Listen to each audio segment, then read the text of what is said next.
German residents, officials, and members of parliament heading to the Magdeburg Christmas market Saturday morning to pay their respects and grieve after Friday night saw the northeastern town's holiday joy quickly turn to horror.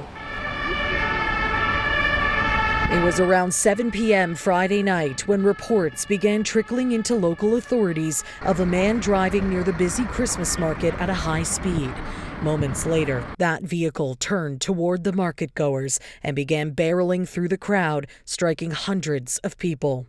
As of Saturday morning, officials say 5 people have died as a result of their injuries, including a 9-year-old child.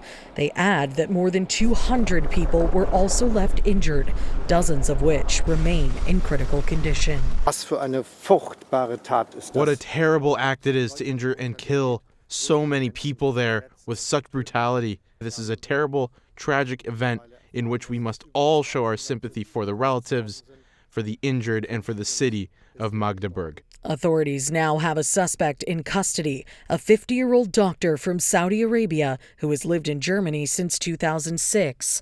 Officials say he's believed to be a former Muslim who renounced his faith and became increasingly anti-Islam.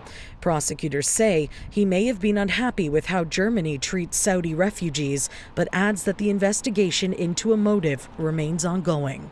At this stage, the only thing we can say with certainty is that the perpetrator was clearly Islamophobic. We can already confirm that. Everything else is subject to further investigations. Investigators say it took a mere 3 minutes from the start of the car ramming attack until the suspect was in custody. They add that he's now facing hundreds of criminal charges. 5 counts of murder so far because we have 5 deceased, and 205 counts of attempted murder combined with grievous bodily harm.